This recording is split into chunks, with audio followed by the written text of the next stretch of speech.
Hello, so we're making another video. Maybe a bit shorter than our last one, but you want to say hi, Richard? Hi, Richard. That's hilarious. Sorry. Terrible dad jokes. So today Hi, guys. Good to talk. Today we're going to watch The Good, the Bad, and the Ugly. They're not three movies, they're just one movie. Yes. You see? Yeah, I was aware of that. So this is a first time for our videos, because I haven't seen this movie either. It's actually on my bucket list. Yeah, did you not know this? No, not at all. Yeah, I thought this was one of our educational things. No, I'm excited. It's very famous. I've never seen it. I'm not a big Western guy. I've never been too into Western films. Have you seen any Westerns? I doubt it, right? I have actually seen one Western movie, I believe. What have you seen? I don't know. It was this weird cartoonish animated shit about before the Civil War in the South or just afterwards or something, and somebody could talk to dead bodies. It was weird. I'll have to look into that, see if I can edit something onto the screen about it. Maybe not specifically a Western, I think it was reasonably specifically a Western. Right, yeah. Okay. Because, the Western was like this old school, genre that everyone was into, with the very grimy screen and, very not outback. What's the term I'm trying to think of? Just like outlaws and there's... Rural, yeah. During like the starting of America, really, is the main event around Mexico. Yeah, I mean, I assume, the West and Western is the Wild West, isn't it? Yeah, exactly. So, I've seen a few Westerns, right? As I said, I'm not a big in the genre. I've seen some of, what's-his-face's, Sergio Calbrone's films, or however you say it. So Django and The Great Silence I've seen. And, I've seen Quentin Tarantino's, Django Unchained, which was like an homage to the Django movie that Sergio made. So that they're alright, But as I said, I've never been a big Western guy, and this has Clint Eastwood in it. You probably love Clint Eastwood, right? Have you seen I've heard of him. You probably like. I wouldn't know him if I met him on the street. Yeah, he's quite a very conservative guy, very sensible. especially in his older age now. He's gone quite into that. But he just acted in this, I believe. Well, I don't he's think sure he as hell directed not young if he acted in The Good, the Bad, and the Ugly. No, it came out in '66. Exactly. I was going to say, I know it was an inspiration, a past inspiration for a Stephen King book that was commenced being writing in the early 70s. Commenced being written in the early 70s. And he didn't write it? Yeah, but he wrote it in parts over about 40 years. Oh, okay. Which one is this? The Dark Tower series. Oh yeah. Oh, Roland, that is very Roland very Western, is supposed to be modelled in some sort of a way, somewhat inspired in some small way by, I take it, the protagonist of The Good, the Bad, and the Ugly. Clint Eastwood's character. I don't know his name. Blondie, apparently, according to the letterbox that's in front of me at the moment. I had heard that there was a more Western style characteristic of the character. I've only seen bits of the shitty movie. I'm not a big reader, right? I know you're big on Stephen King. Do you guys think that Richard should make a YouTube channel talking about Stephen King books? Because he does like Stephen King. So let him know in the comments that you should do it. Inspire him. Richard is touched. I'm nearly in tears. Alright, so we're going to go away and watch this movie, and we will come back and discuss. As long as we're not too drunk, in which case we'll discuss another time. Well, we are always too drunk when I'm around you anyway. That's not correct.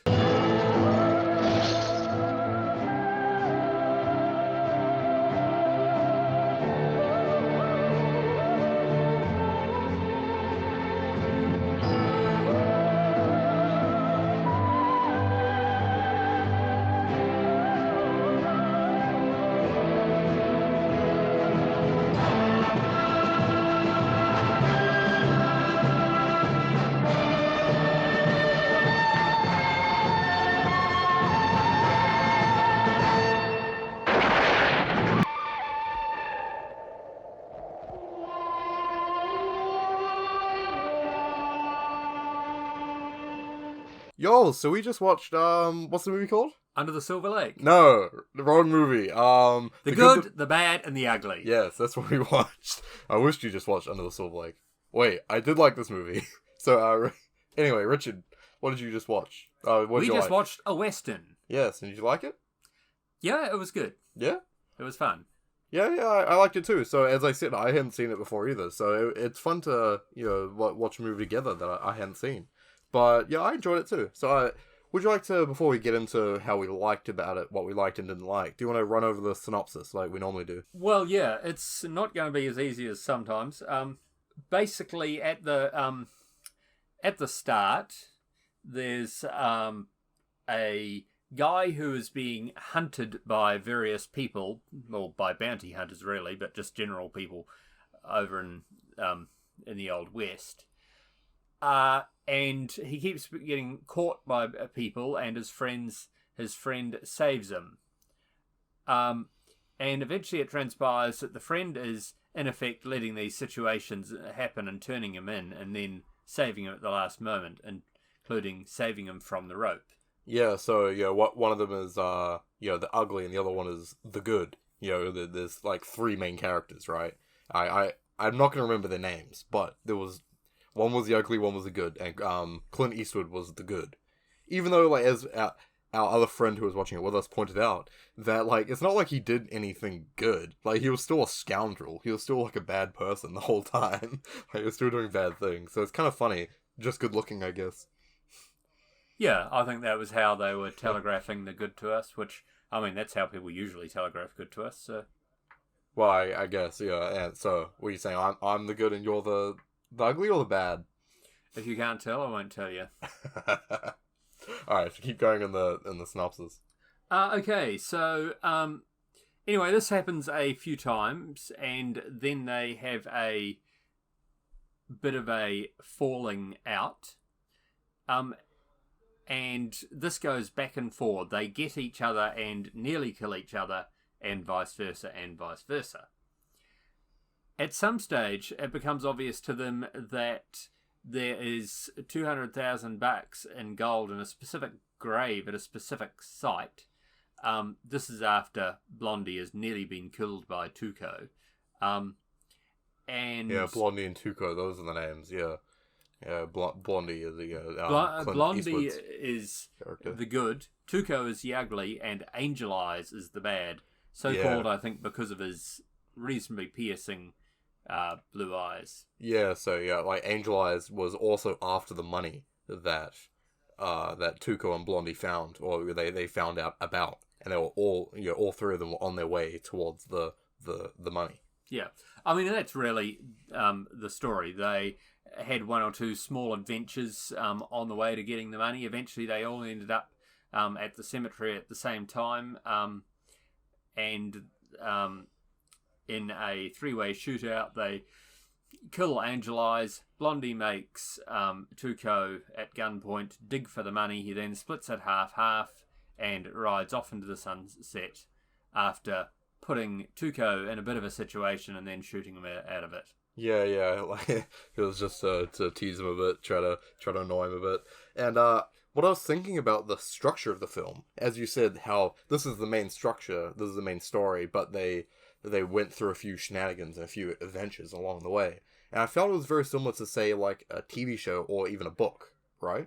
Where like we have this overarching goal to get to the end, beat the baddie, to get to whatever goal we have. But we have these other adventures along the way. Whereas in a lot of movies, it's very, very linear and very cut and dry. Of yes, where everything we do is in the interest of finishing the main goal. Whereas this seemed they were moving towards the right goal, but they were doing different things, such as blowing up that bridge. Right? That had no like correlation between them getting the money or not. Right? Yes, I suppose. The other point is, though, that goal only comes along about, I don't know what percentage, but a quarter of a third of the way through the movie. Yeah, well, it's just like fun adventures. Yeah, before way, right?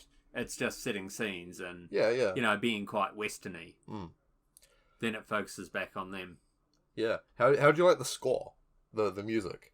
Yeah, it was great, actually. Yeah, so you hadn't heard that theme before, had you? No. That's crazy. Like, when the movie started, I was singing along to it, the doo-doo-doo, bah, bah, bah, and Richard was like, wait, I thought you hadn't seen this movie. I'm like, oh, this is just, in pop culture. Everyone knows this, and like, it still baffles me that you don't have this background. It's so Yeah. crazy. Because I'm always like, wait, you've seen this movie, right? Wait, you know this, right? He's like, what? No. It's so great. Yeah, no, that said, it got a bit repetitive, but The music. yeah, the music, but no, it was all good. And I'll tell you what, the background noise was quite good because you forgot about it until it got turned off, and then things were really getting suspenseful. Well, like they use a lot of like cheesy editing tricks, right? They would like have a freeze frame and then like a title card coming on the screen going like the bad, and then it'll go da-da! Well, so I mean, fun. they've got that about 3 times at the beginning and 3 times at the end. It's not really through the movie. Well, yeah, but there was a lot of times where someone would say like a cheesy one-liner, and then the music would play really loudly. Like it would be like, yeah, music. It's just good fun. And but there was a lot of use of silence in this film, I found. Yes, there was. And I quite enjoyed it, even when my flatmate walked into the room and was being very noisy. It was a bit annoying. Yes, I agree. What the movie does really, really well all the way through is suspense, and that silence is often a good part of it. Yeah, it's something I've found in other westerns that I've seen, especially the movie The Great Silence. I felt that also had like a lot of silent moments. Yeah, it's in the title, right? Well, the character in that was mute, so like he you saw everything through his body language and things like that. I hope I'm remembering that. Can't speak. I hope I'm remembering that movie correctly, or I'm gonna sound foolish. But yeah, so You a lot of sound westerns. foolish? Never ever. A lot of westerns use a lot of silence a lot, and it's great for suspense. Yeah. I quite liked the way that the first little bit of the movie, it sort of set the scene for the whole thing. Yeah, like setting up the characters and like their little individual moments. Yeah, well, I mean, all their eyes and those, I suppose it's what you call 1,000-yard stare. Yeah. Yeah, and I just feel the beginning was quite a good setup. It put you in the Old West and all the rest of it. And then from that setup, they could just follow the boys around. Okay, the Civil War is, and obviously a war of some sort, is in the background there. Mm. But beyond that first, if you like, quarter or a third, where they are setting things up. Beyond that, everything that happens could equally have happened in, say, World War One, just about World War Two, sort of thing. Yeah, well, it's very universal shenanigans going on, right? Yeah, universal military shenanigans. You're quite right. Yeah, I don't think a lot maybe the concept of maybe bounty hunters and stuff is more set to the time period, but everything else is very universal in time period. I'd say I agree. Betrayal and friendship and the strife for money and glory and things like that, right? Yes. Yeah, they're fairly universal. Yeah, which is interesting. Yeah, I guess I do enjoy that, right? You can always empathize with their plights and their characters. I mean, yes, some of them annoyed me more than others. Like who? Tuco, the way he sort of did Tuco? that. No, I don't. He laughs the whole time and is generally stupid. Oh, I thought that was the whole of his character, though. I know. I didn't like his character. That's what I'm saying. Not everyone could be the the devilishly handsome blondie. Well, they could at least just be sensible accountants. I did really enjoy the grainy filter over the film. It's very because obviously it was filmed on film, right? And you can see that grainy effect that it has, and it's something that's a staple in the Western genre. Yeah. As I said in our intro, it was a huge genre. So that was the biggest type of movie. There was westerns. You'll go see a western, and now there's not really westerns anymore. It was the cool kid on the block in the film genre, kind of comparable to superhero movies nowadays, right? It's you can't go to a movie theater without seeing a superhero movie, right? Yeah, that's fair. Yeah, very much. And back in the day, it was westerns. Yes, it was. You couldn't go to a movie without it being a western. And I'm surely there's other similar things like that, say a science fiction movie or something, right? Where times in history where we were really just bogged down on one type of genre that we just really enjoyed, or the masses really enjoyed, I should say. And this is the first movie we talked about that wasn't a science fiction movie. Isn't that exciting? We did record a video for Under the Silver Lake, but I still haven't edited that. That's on my old computer. Yeah. Well, I have to find that. Yeah, and it is quite different from those science fiction movies. So yeah, we agree that the suspense is well done. Oh yeah. Better than Alien. Oh no, I can't say that. I know you didn't like Alien, Richard, but the it suspense certainly of doesn't Alien's a have lot the better. flaws that Alien has. I mean, the one flaw that it has, that isn't, shall I say, intentional, is the way that those characters are forever not expecting the other person to be creeping up on them. Well, how fucking dumb are they? Yeah. In the conclusion, when Tuco's like digging up the money, it's just like, dude, just hide. You know that Blondie or Angel Eyes is gonna come get you. Like, come on, dude. Like, we were actually like yelling at the TV while we were watching it, going, just steal the sign. Like there was like a grave sign, where indicating where the money was. He should have just stolen that sign and come back the next day or the next week and got on the money, right? When Blondie and Angel Eyes couldn't find the money, right? That's what they should have done, but no, couldn't possibly be smart, right? The other thing is, I will say that the good person, Yeah. Besides being Blondie. besides being the best looking one, actually was probably the smartest one as well. Oh yeah, of course. Like where he took that, he lied about where the money was kept. He kept all his cards in his hand. I thought he did, and I thought for quite a while that he didn't actually know the grave. Yeah. It did seem like he was bluffing the entire time, which he wasn't. Which is kind of good. I actually kind of liked it because it went against our what we suspected. Exactly. Right? Yeah. Yeah. And in one way, it showed that there was some small amount of honor among those thieves. Well, amongst him anyway, at least. Like. Yeah. Well, it didn't seem like Angel Eyes had any honor, right? Well, he acted like it in our introduction to him. Like he was like, well, I always finish my goal, and I took $1,000 from him, so I have to kill you now, but like he also seemed like a bit of a scumbag. Right. Later, right? Yeah. Like when he was working at that prison, right? Yeah. He just seemed like an arsehole. He's saying how he was beating up prisoners. I wouldn't have actually imagined that, no pun intended, that Civil War POW camps were the most civil of places at the best of times. Yeah, probably not. And I think that would go for any POW camp, but particularly back in the old days. Yeah. So what else did you like about this movie? Or disliked, I guess? Look, it was pretty shallow. Yeah, you think?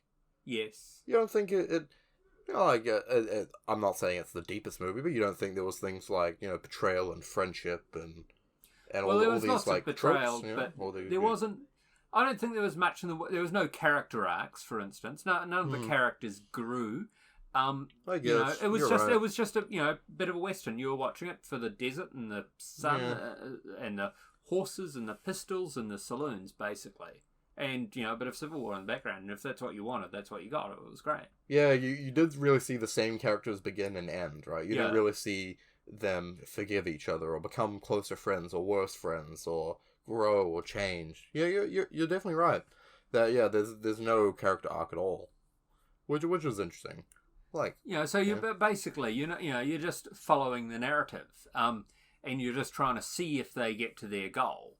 And the problem with that is that in a movie, when you can see that you've watched it for 50 minutes and there's 2 hours left or whatever, that something is going to happen, and they are probably going to get there somehow. Yeah, like I always think it was a bit long as well, right? Like I did enjoy it. Like, I was never fully bored, right? There was a few I was lull never bits. bored. I enjoyed it. Yeah, but it was a bit long. Maybe it could, if it was cut back to maybe 2 hours, it could be a more enjoyable watch, right? The trouble is, if you did that, and they showed all the same actions, you'd lose a whole of the westernness. Yeah, but like if they just cut There's out quite a few that... horses clopping around. So again, if you like horses, you should watch this movie. I was saying like if maybe like they cut out that whole bit about the bridge and all that stuff, because as you said, like they never really grew as characters. Like if there was going to be character growth, that was the time where they should have become good friends or something, right? Like something should have happened then, but it didn't really. It was kind of there was enjoyable set pieces. There was a great story going on. I enjoyed the conflict, but it didn't lead to any character growth, as you said. So Like, what was the point of it at the end of the day? Just escapism, right? That's what this movie is. I suppose, yeah. Well, I think the other thing, though, that the bridge did was make them feel like more likable rogues in the context of the Civil War. Well, how Makes sense. bad is it to actually be, blowing up a bridge or searching for some lost coins? Yeah, that does make sense. Yeah, interesting. So, I mean, that's my criticism. It's a pretty straightforward narrative and a pretty straightforward ending. And, as I say, no character growth. Yeah, like, did you enjoy the right at the climax, or like right at the end where he was like hanging him and then shot? Even though we all knew, like we were kind of going, oh, here we go, just do it, shoot the thing. But that was enjoyable, right? Yeah, like, well, look, to be the honest, I thought moose. the most enjoyable part of the movie for me was once they'd actually arrived at their destination. Yeah. Because once there, you knew that something actually was going to happen. Right, yeah, that Mexican standoff scene was quite enjoyable. I really enjoyed it. Then they just just shot Angel Eyes together, even though the other guy didn't even have any bullets. Yeah. But I guess it wouldn't matter if he had bullets, because he would have just shot Angel Eyes. So, I mean, I think that's really my criticism. The story, it goes to where you expect, and then you have those 10 minutes of resolution, if you like. And that, to me, is one of the more the interesting parts and exciting parts. Yeah, I do agree that like the third act was really the best part of the film, and maybe the intro-y bits at the start where they were introducing us to the characters. Like, I really enjoyed Angel Eyes' introduction, where he went into that guy's house and killed him and stole his money, then went back to his employer and then killed him as well, because he acted as if that they'd both hired him to kill each other, pretty much, which is a neat concept. I enjoyed that, but yeah, I agree that the best parts, were that end. So yeah, I feel like you mentioned while we're watching it that I don't think we're gonna have much to talk about, and I really think you're right. I really think that this, like, I enjoyed all the set pieces, I enjoyed the music, I enjoyed the costumes, the acting was great, but like just there's not a whole lot to talk about. Maybe not a lot thematically to talk about. Yeah. Oh, by the way, one of the bits that I quite liked was when they come across those troops, and they've got the grey uniforms. Yes, that was great. Good. they all had grey uniforms, so they were yelling out, we love the South, General Lee, we love him. Well, actually, I thought it was General Grant, we love him, and down with General Lee, but I've forgotten. No, it's the other way around. You sure? Yeah, we love General Lee, General Grant's from the North. Yeah. Okay. General Grant was the North, General Lee was the South. And then they get close and they bang on their uniforms, and all the dust comes off them. It shows their blue uniforms underneath, meaning that they were from the North. It was just a funny interaction, and that's just a hard cut to them in prison. Them in prison towards war, the stockade. Yeah. Yeah. Thought that was quite enjoyable. Like, do you have anything else to talk about? I'm kind of disappointed that this wasn't that deep of a discussion, right? But there wasn't a whole lot of moving part. Like, you compare it to Alien that we talked about the other day. We were able to talk about that for quite a while. Yeah, okay, like near an hour, right? Yeah. As I say, there's no character development. It's but hey, so the score is great. As you say, the costumes and all that sort of thing is great. You get a really good idea of Old West and deserts and big skies. If you want to feel as though you need to be out in the open and horsing around, no pun intended, it's a good movie to watch because it makes you think about wide open spaces. Yeah. Are we trying to justify our low rankings for this movie? Because I'm not going to rate it that high, I don't think. Well, no. Here's. Are we on to ratings? Unless we can talk a bit more afterwards, right? If you want to drop your rating now. If something else comes up, we can think about it. But yeah. As I say, no character growth, but decent narrative.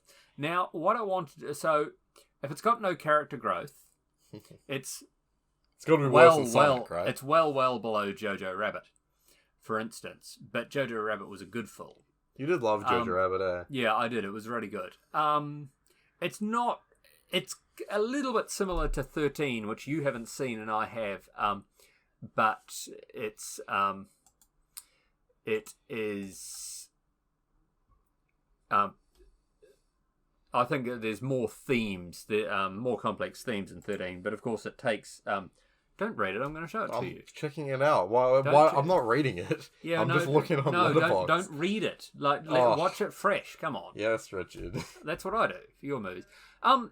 So the thing is that you could compare it a little bit to Joker, but Joker has got more themes, and here's the trouble: that Sonic the Hedgehog has character development. And we gave it 3 stars. Whoa. We did not give it 3 stars. Richard gave it 3 stars. Don't put that on me. We're going through Richard's letterbox now, seeing what he's rated. Surely there's other movies you've seen that aren't on here. But it's just pretty funny, the type of shit he's got on here. He's just like, gotta love Jojo Rabbit and Joker and Sonic. But, I don't know. Like, not that all those are bad movies. But...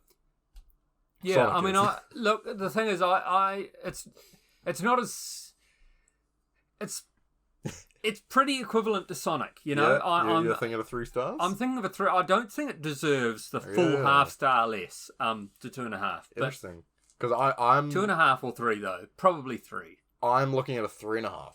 So I did quite enjoy it, but I do agree that the character development that was lacking really held it back, and I think that. The problem is that they were the same characters when they started and when they ended, but everything else was so solid. You know, like other than maybe the editing of like there was some desync on their lips on some of the actors, like they would have been dubbed over. I did actually have this weird feeling that that during the first little bit of the movie, the sound editing was quite bad, and then it got completely okay towards the end. I actually agree with you. Because this the sound editing for old school movies, you can't really compare it. You know, this was from the 60s, right? It's so hard to compare sound editing and how far technology has come just with recording our voices with modern day movies, right? So I can kind of give leeway to some lacking sound editing, right? But I do agree that the intro where it showed the the credits at the start, I felt that did have some pretty crap sound editing. Agree. Maybe, but the dialogue got a lot better, like, and the sound and the music and score and stuff. Perhaps got a lot that's better. just because we were concentrating more. So tell me, what were the great things about this movie, though? Well, it's what we've talked about. Like I love the sets. The great vast sets. Great use of violence and for good horse stunts. I enjoyed the horses. The horses were good. The horse sound design was really fun too, with just a clop clop clop clop, when everything else is silent, and you just hear the clop clop clops. Yeah, I did feel that some of the props were, the horses and so on were props to make it a western, and being a western is the main redeeming feature, though. Yeah, well, I think that this was really a figurehead in the western genre, but it's my understanding. Not saying this was like the first western, right? But this is the western that people think about and talk about, right? Yeah, that's fair. That's my understanding as well. Yeah, and like it was good. It's not the best western I've seen. Like I enjoy, those movies I talked about before, Django and The Great Silence, a lot more than this. Maybe I wasn't the biggest fan of The Great Silence. Maybe this was better than Great Silence. But Django Unchained by Quentin Tarantino. So that came out. I was just actually about to bring up Quentin Tarantino movies. He has got other movies that are similarly, if you like, violent and war stories and just a fairly basic genre. But I've got so much more happening. Yeah, I do agree. This one, even if there were some pretty girls at home that were waiting for the coins or something, that you know what I'm saying? But there's Yeah, well, like, obviously, Tarantino's great, right? Like, it's hard to compare all other screenwriters and directors to Tarantino. But, like, if you specifically talk about his film Django Unchained, right? Which I know you haven't seen, but I'll get you to watch that someday, because it's very good. You said every 12 seconds throughout the film, you said, oh, this is like Django. Well, because Django was like a love letter to the Western, right? So, but it's all about like slavery and black people during the time, which I think a lot of Westerns actually overlook. It's more about white problems during during Western times, right? Yeah, Because I mean, there you've weren't got many black other- people in this movie. I Well, don't know that yeah. I even saw one. Because you have different stories for black people, right? It's about slavery. It's about Well, I know, but there weren't even any that I saw, and yeah. yeah, Yeah, but Django is specifically this type of story. It's about a bounty hunter. It's about love and betrayal and friendship. But it's starring a black person. It's a former slave that has been freed and going through this say a white journey, and historically a white journey, right? Yeah. And like I think that's a big part of it, and why it stands out from the rest of the genre. And also it's more of a looking back at the genre. Well, because we don't have that many westerns anymore, right? We don't really make westerns, and well, if they're all like this, well, there's not a lot of variety, right, that you can put in. Yeah. Well, I mean, surely somebody could do a good western, but if they're all like this, once you've seen them all, there's not a lot of growth or anything. Wiggle room to change. Yeah. Well, I think the issue is you want your protagonist in a western to be this cool, confronting character, right? And then it's like, where does he go from here? Yeah, that's fair. Like if you think about Han Solo, right? In Star Wars, he is kind of like this Western type character, right? I would say he's very similar to Blondie, right? He's very cool, collected. He's got a bit of a moral code, but he's a bit dubious, You could take the whole storyline of Star Wars and the characters and their flaws and all the rest of it, and you could put it into a Western genre. Yeah. And it would be frigging incredible. I think so. Well, there's this Western movie called The Magnificent Seven. So it's an American remake of the famous Japanese film Seven Samurai, right? But it's one of those figurehead westerns as well, right? Same as this, and it's about seven outlaws coming together to form a friendship to save a town from some outlaws. Yeah, some evil outlaws, right? The Japanese movie's much better though. I watched that. It's on my bucket list. I watched that, but you see the concept of scoundrels coming together to be more loyal and become friends and gain a moral compass. But if you don't really want to give them that, then it's not it's hard to have character growth, right? Well, yeah, but surely you can either start them in a different place or you can grow something else about them. Yeah, well, see, in this movie, if Blondie and Tuco actually more joined forces and actually became friends by the end of the film, where they didn't really, they were the same as they started. I mean, well, actually, it's one of the good things about the film, though, is how uncomfortable that friendship is. Yeah, I guess. It's a little bit confronting how they behave.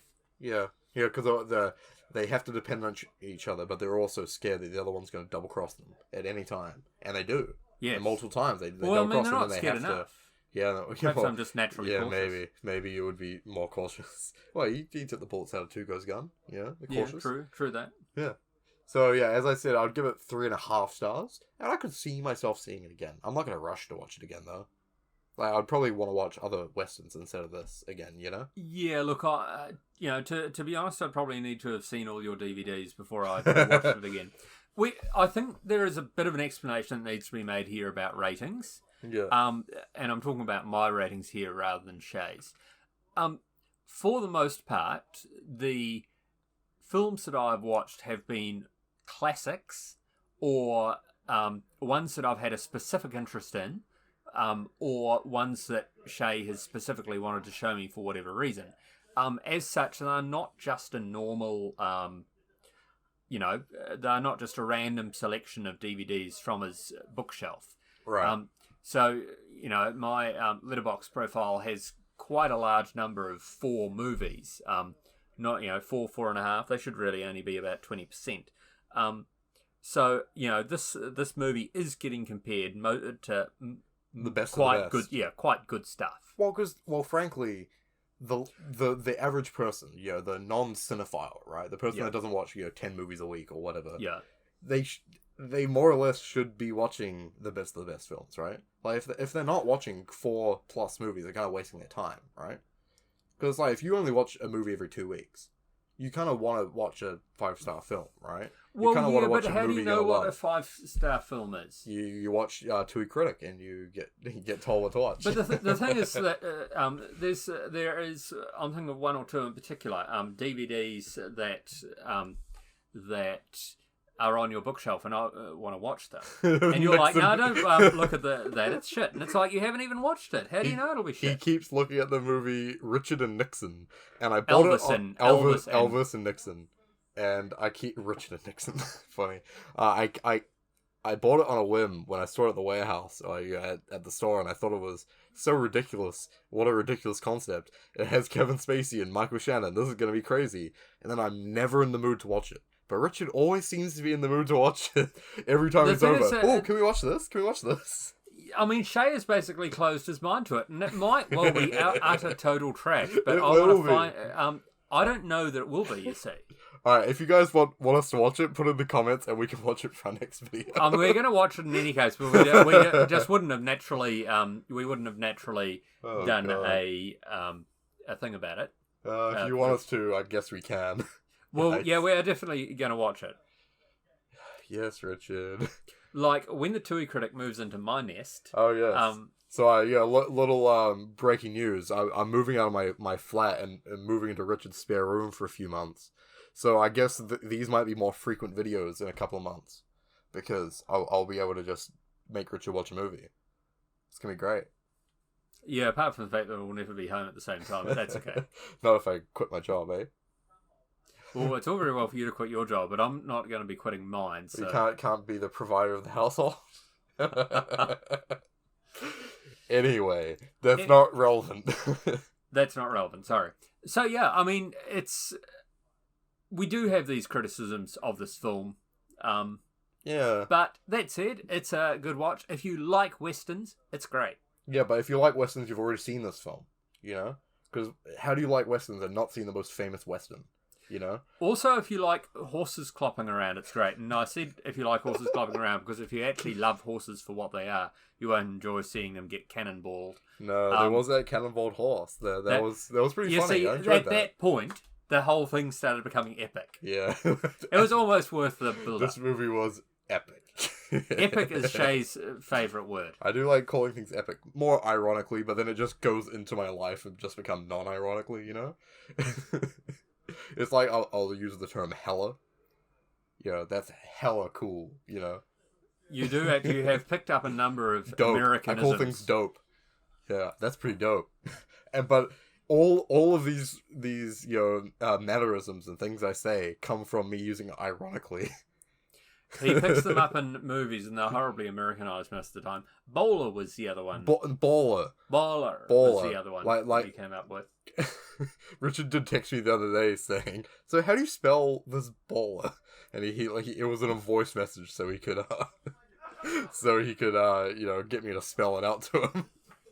Sometimes so Shay funny. Rings me up and says things like, "How do you spell restitution?" And the first time you did it, like on voice message, I said RESTI. Oh my god! No, and then he kept going. Wait, why are you asking me? Why didn't you just text it? And then a few seconds later, I get it now. But he pointed out that I could have just actually typed back instead of saying the words back, which I never that's thought what of. I wanted. But I guess if someone uses a voice message, you'll most likely voice message back, right? Well, also it's faster. Yeah, true. All right, you want to wrap this up? Anything extra you want to say? No, not really. If you like westerns, watch it. In fact, watch it. It's a good movie. Yeah, I enjoy it.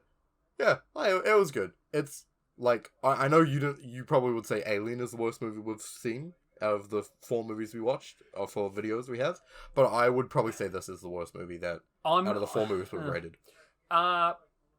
It doesn't worst in quotations, right? Yeah. Look, I do think Alien had more flaws than this. Well, you gave this Alien may have had 2 stars. This may have had one bigger flaw. Yeah, no, in fact, Alien had lots more flaws. It was ridiculous from beginning to end. Yikes, my dude. Alright, I'm going to cut you there. Alright, we will make more videos like this. Maybe shorter like this instead of the Alien one, which was a bit too long, I think. Well, stop talking then.